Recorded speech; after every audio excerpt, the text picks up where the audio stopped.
Este segmento es presentado por Endrina Brooks. Ella no solo te conseguirá la casa de tus sueños, sino que además, como diseñadora de interiores, te ayudará a lograr los espacios que necesitas. Educación financiera. Estrategias fiscales. Beneficios en vida.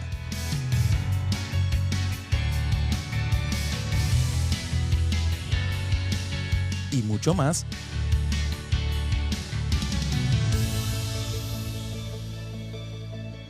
Power Insurance Financial, en Orlando, Florida. Voy a hacerte la recomendación que siempre hago cuando alguien me pregunta cómo venir a Estados Unidos y tener un estatus migratorio. Hazlo con una certificación laboral, porque la certificación laboral te da un trabajo estable y además te lleva muy rápido a una residencia permanente aquí en Estados Unidos. Pero los expertos en certificaciones laborales son nuestros aliados de UCIA Legal. Comunícate con ellos a través del WhatsApp, escríbeles en el número que está en pantalla y ellos te van a dar tu primera cita, que es totalmente gratis.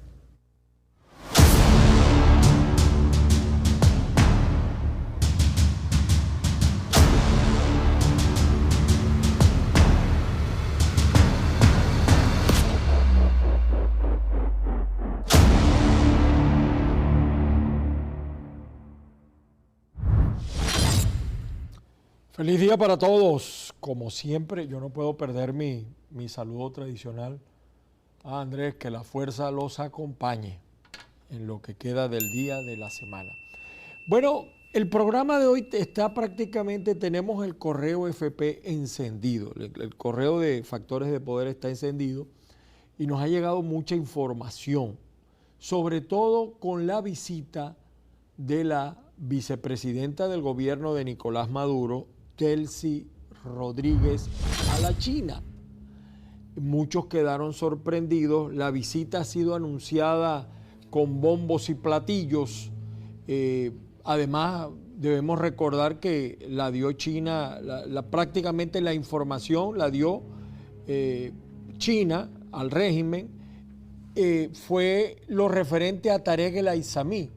Es decir, China advirtió a Nicolás Maduro lo que estaba haciendo el sirio libanés y eso fue fundamental para quitar al sirio libanés del tema petrolero, pero no impidió que se llevara los 23.000 millones de dólares. Tratar de mantener la ayuda a China en este momento es tema fundamental, sobre todo en la crisis económica terrible que tiene el régimen de Nicolás Maduro con China. Pero es que además China en este momento tiene una situación de crisis económica terrible, tiene deudas que no haya cómo pagar. Y fíjese que en días pasados, acá en Agárrate, se tocó el tema de la intención de los países, el famoso BRIC, que es Brasil, Rusia, Irán, todos esos países que forman el BRIC, de tumbar el dólar. Y Delcy se reunió con Dilma Rousseff, que preside el Banco de Desarrollo de esos países del BRIC, y de cierto también el embajador de Venezuela en China, Giuseppe Llofreda, que es cercano a los hermanos Rodríguez, pero parece que allí no hubo una solución a la situación, a pesar de que Delcy es considerada como una moderada dentro del régimen y que se puede entender o que puede llevar sus niveles de atención de manera más calmada. La conversación de Delcy con los chinos fue para convencerlos, escúchese bien, porque esto es exclusivo, una información de acá de Agárrate, fue para convencerlos de que no le retiren el apoyo económico a Venezuela, que sí van a pagarles y que ya no está el sirio libanés Tarek El Aissami, que fue el que colapsó la economía.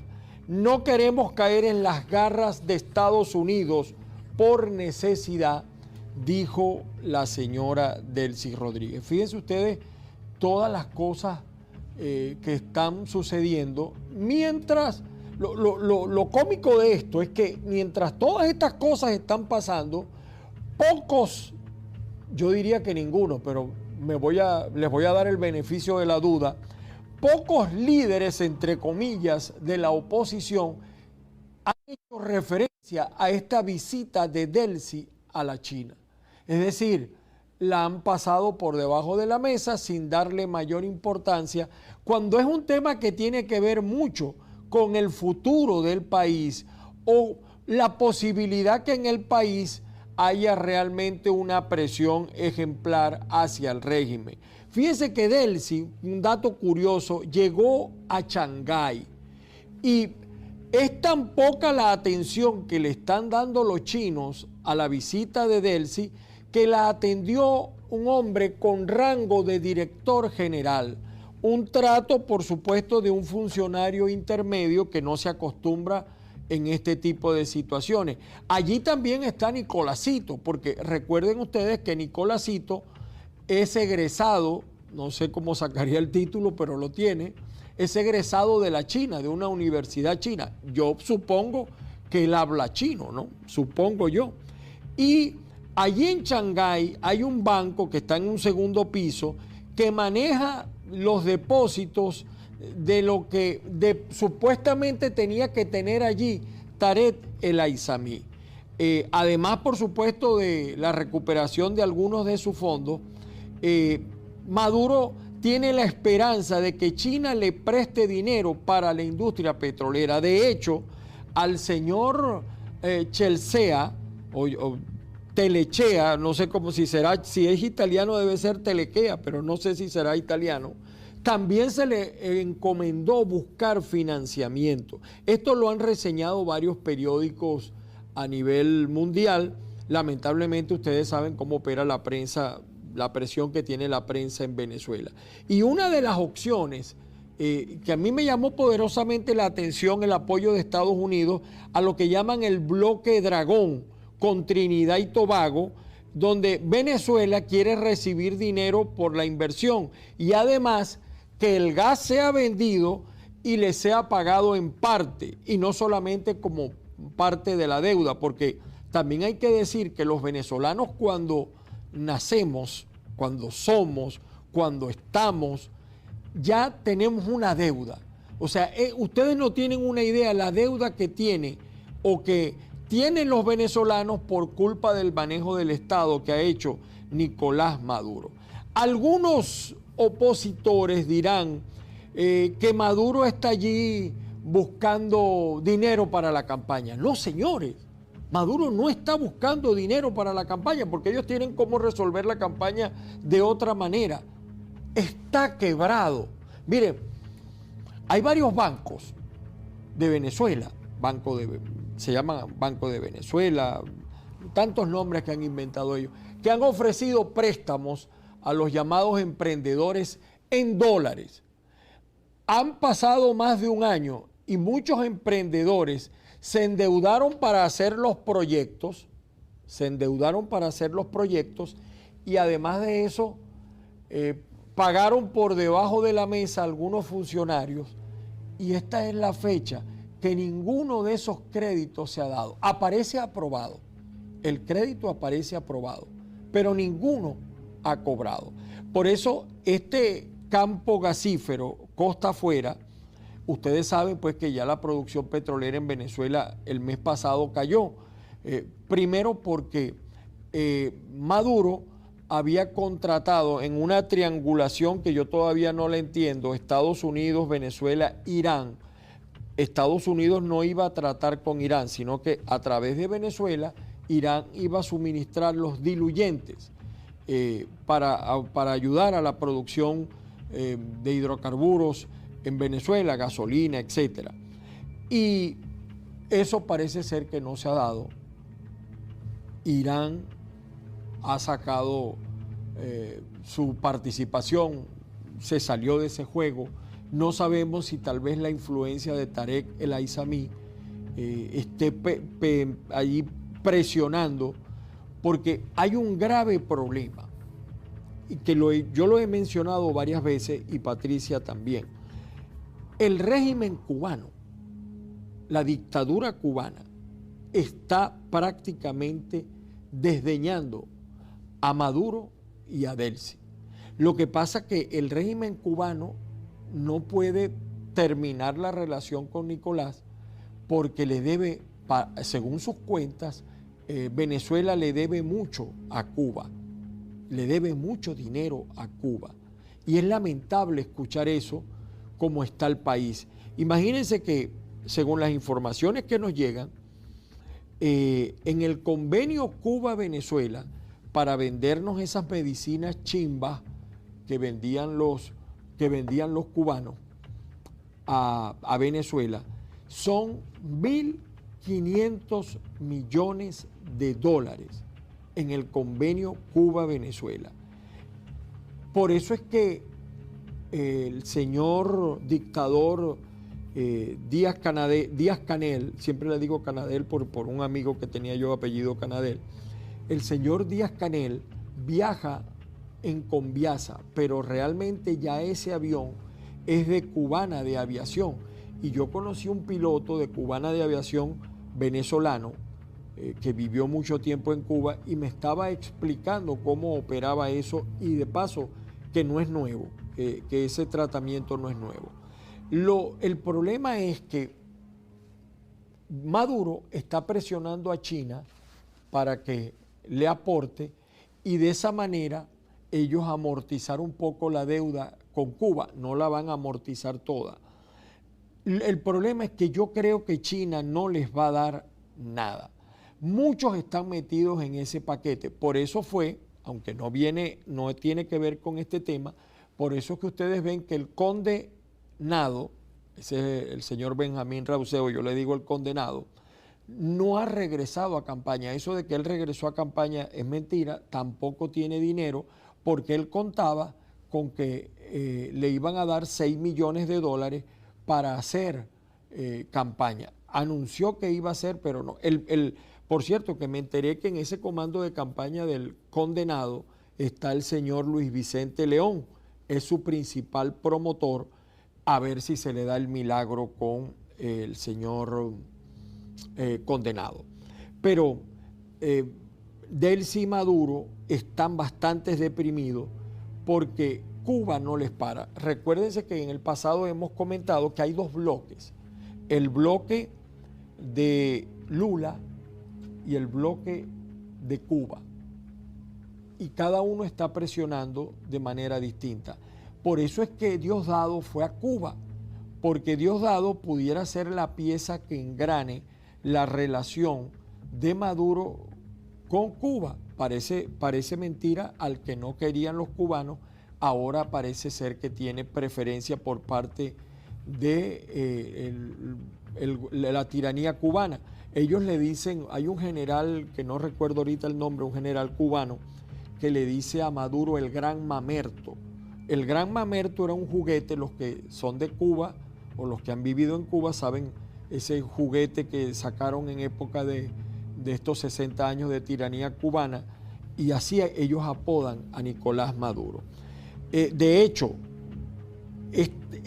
lo cierto de todo esto es que la política exterior del régimen venezolano está en su peor momento, está en un bajón.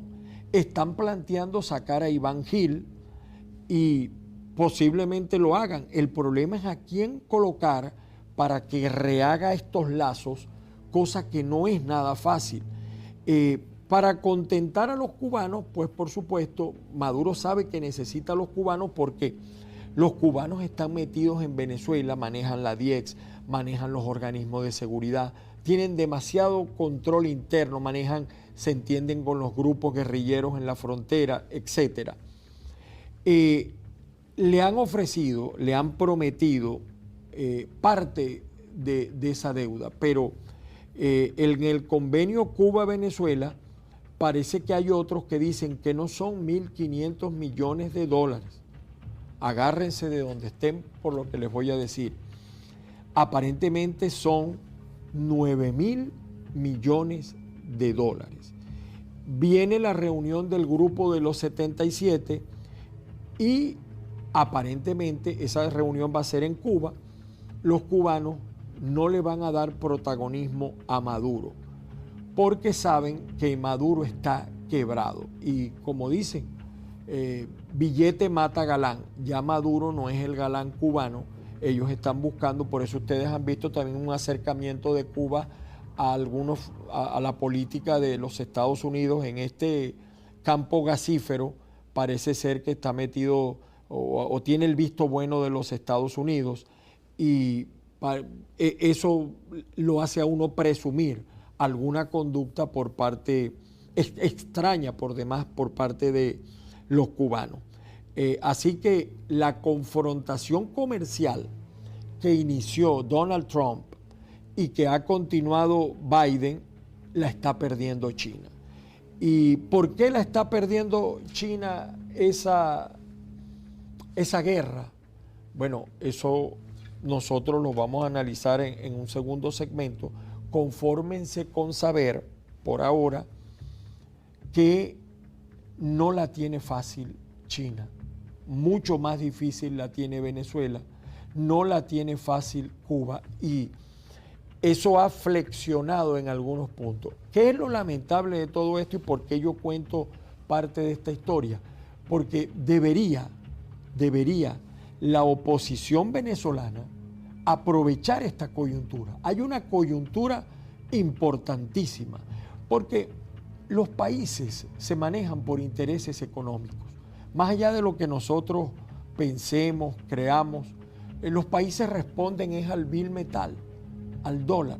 Y yo me estaba recordando ahorita, a manera de reírme, ¿ustedes se acuerdan cuando los chinos decían que iban a matar el dólar y que el yen iba a superar al dólar? Y ese cuento hace poco también lo andaba diciendo Nicolás Maduro y algunos chavistas. Bueno, lo cierto es que no han podido y que el régimen está pasando apuro. No las cabezas del régimen, porque ya esos tienen forradas sus cuentas en distintas partes del mundo, ya esa es una historia pasada. Muchos del régimen tienen minas, como por ejemplo una persona muy querida por Patricia, como es Omar Enrique, tiene sus 2 minas. Omar Enrique tiene 2 minas en el Orinoco, se las maneja otra persona, un italiano que yo conozco, y ellos no tienen problema. Pero el pueblo venezolano, por eso es que está en la situación que está, porque es un gobierno que está quebrado, que estructuralmente explotó el país, la estructura hospitalaria no sirve, las carreteras, el problema eléctrico, el problema del agua, y entonces, además de todo eso, las reservas petroleras desaparecieron. Y si yo fuera un líder opositor, yo lo primero que pediría es que el régimen presentara las cuentas. ¿Cuánto tengo y cuánto hay? ¿Cuánto debo y cuánto puedo pagar? Eso es lo primero que debería estar haciendo una oposición seria. Pero la oposición sigue entretenida en las elecciones primarias, que esta semana, por cierto, o esta semana o la otra, puede haber sorpresas. Identificamos y regresamos con todos ustedes.